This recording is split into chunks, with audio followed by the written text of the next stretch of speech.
চলেন আজকে একটা প্রচুর ৩ তলা কেক বানানো যাক। তো এই কেকটা আপু প্রায় অনেক দিন থেকে আমাকে রেফারেন্স পিকচার দিয়েছিল যে, "আপু এই কেকটা আমাকে একদম ছোট্টভাবে বানাই দিবেন, সেম টু সেম ভাবে।" কিন্তু আমি আপুকে বলেছিলাম যে, "এটা আসলে বানানো একটু কঠিন। কারণ এমনিতেই ছোট কেক বানাতে অনেক বেশি টাইম যায়।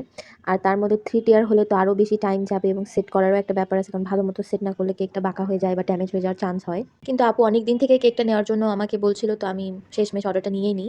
তো কেকটা ছিল চকোলেট ফ্লেভারের মধ্যে। আমি নিচের পার্টটা করেছি ২ টা লেয়ার, উপরেরটাও করেছি ছোট, ওর থেকে একটু ছোট ২ টা লেয়ারে এবং একদম উপরের পার্টটা করেছি একটা লেয়ার। কারণ ভালোমতো আসলে ম্যাচিং করারও একটা ব্যাপার আছে। তো এই যে আমি এখন সবচেয়ে কঠিন কাজটা করছি। আমার এটা খুবই করতে ভয় লাগে কেকের উপর আরেকটা লেয়ার বসানো।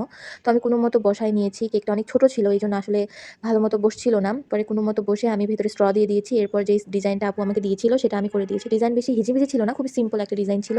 কেকটা আমি সেট করার পর ৩ টা লেয়ার তখন দেখলাম যে কেকটা একটু সাইডে বাঁকা হয়েছে। তো ওটা তেমন একটা বোঝা যাচ্ছিল না। তবে দুঃখের বিষয় কেকটা ডেলিভারির পর আপুর থেকে আরো ড্যামেজ হয়ে এক সাইডে হেলে গিয়েছিল। তবে আর কি করার, ওটাই আপু কাজ চালিয়ে নিয়েছে। তবে কেকের রিভিউটা অনেক ভালো ছিল। আজকের জন্য এতটুকু। সবাই ভালো থাকবেন। আল্লাহ হাফেজ।